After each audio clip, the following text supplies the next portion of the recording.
I'm glad to say that there have been solutions presented and even implemented, going over some of these issues that I've talked about. So,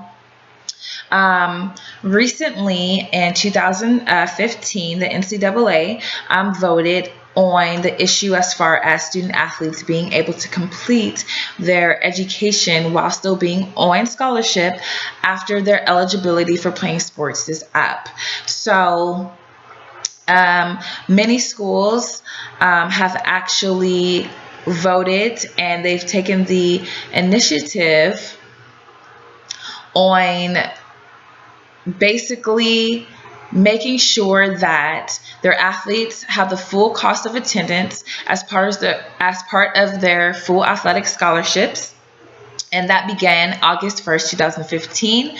And those scholarships cannot be revoked for athletic reasons. So this is awesome, because before, coaches will say, well, you know what? We no longer need your services, and you're no longer on the team. So what that would mean for that student athlete was that their scholarship was revoked. And if they weren't able to pay out of pocket for their education, then they were no longer be able to attend the university. The NCAA has stepped in and said, hey, just because they're no longer on the team anymore, whether it be for I don't know if it's disciplinary, but I know for sure past their eligibility, they will still be able to complete their aid in order to complete their degree. And I'm sure there are some rules and regulations, but that is just one improvement that has happened since there are so many athletes that are not able to graduate. Another improvement is, helping out with the academic issues and ensuring that athletes feel comfortable enough to have a place to go where they can get their academics done.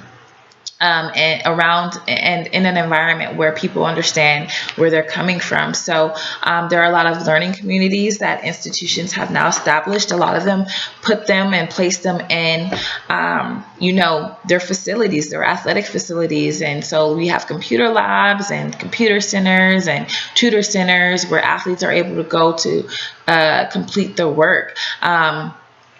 Many schools have taken the initiative of creating learning centers specifically geared to helping student athletes be successful in the classroom. And that's what Big Time Losers, in a video we see a lot of athletes talking about that type of experience and how it has helped them refocus on education and think about the bigger picture outside of sports. So that's a huge improvement. Another improvement is that one of the key concepts was the concussions in football. So after that was chopped up and dissected, they finally started looking at the holistic student. So, okay, if these student athletes are having these different type of concussions and we want to make sure that their mental health is stable, let's also bring in a sports psychologist and a sports therapist to also ensure that all the other components of mental and social health are also established. So Emmett states that a growing number of athletic departments recognize the need to address mental health issues.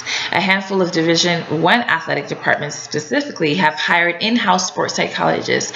Others refer student athletes to sports psychologists, and some have created a mental health component within athletics. So this is really big because we know that these athletes are people too. We know that they are under a lot of pressure, not just from playing sports, but probably from,